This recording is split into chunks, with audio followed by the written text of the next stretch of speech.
Hello, welcome to my channel. Today's video is going to be showing you how to make a cuff.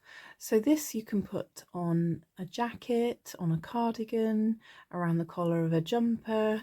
Here I have it at the top of a stocking. You can put them around the sleeve. They're really useful thing to know how to do. I have this pattern being released this week, so I shall do this video to hopefully help people with this pattern, but of course you can put cuffs on so many different things, so hopefully this will be useful to you in lots of different ways. So let's get started. So I have this swatch I made of my bauble pattern. I'm just going to use it now as an example, so of course this could be anything that you're working on, but to save me to making something from scratch, I'm just going to use a swatch I already have. So to do a cuff, you're going to start with a slip stitch attaching your yarn. Obviously, if you're going with the same colour you ended up with, you just continue this on. So for this example, I'm going to chain 12, but of course each pattern will have a different amount of chains, so check with your pattern what you need to do, or judge by eye if it's something you're making up yourself. You're going to chain as wide as you want the cuff, so I'm going to do 12 for this one. So it's 2, 3, 4, 5, 6, 8, 9, 10, 11, 12. So that's how deep I want my cuff, and then I'm going to chain 1 extra as my turning chain. Now we're going to turn the work and we're going to start working down our chain. So to go back towards the piece of work, working in the second loop chain from the hook, I'm just going to do single crochets all the way down until I make it to my last one here. So there now should be 12 single crochets all the way down. So I've done the 12 single crochets, and this is what we have, this little stem here. Now we need to work into the top of our piece again. So there are 2 ways to do this. The first way, which is what is written in my pattern as it's the easiest to write, is to skip a stitch and then do a slip stitch into the next stitch along, and that has taken you along ready to come back up there. The other way to do it,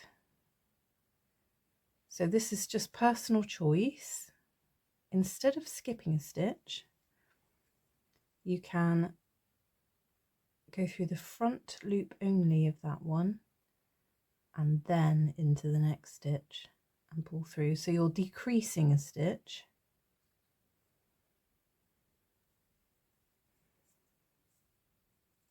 So either way you are losing a stitch here. You're either skipping a stitch or you are decreasing a stitch, but you want to go 1 stitch down, because every time you go up and down that counts as 2 rows, so you need to go 2 stitches along that way, if that makes sense.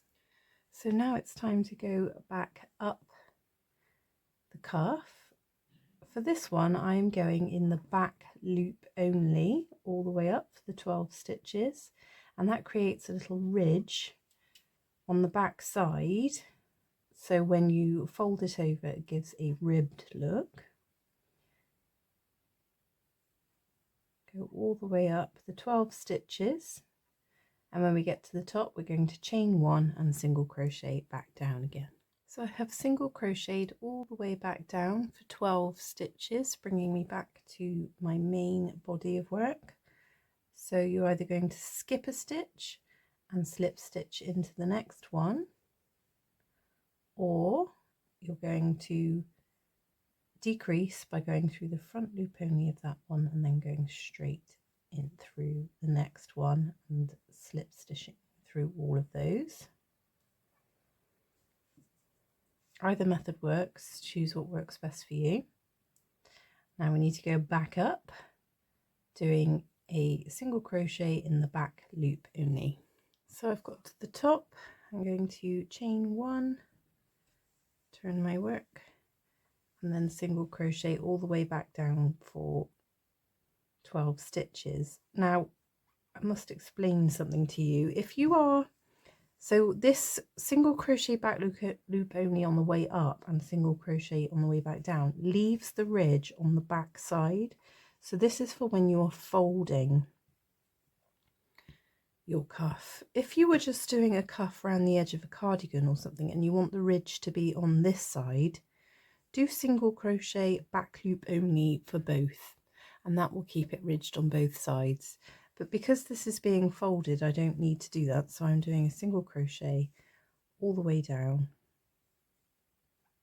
and then single crochet in the back loop only all the way up, which leaves the ridge on the back. Just wanted to explain that in case you're using this tutorial to make a cuff or just an edging for a cardigan or something.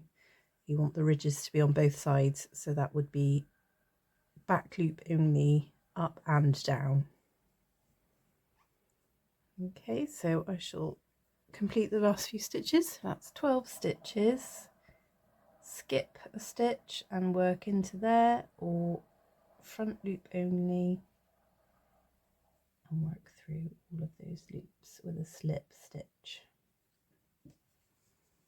And that is how you join your cuff to your main work.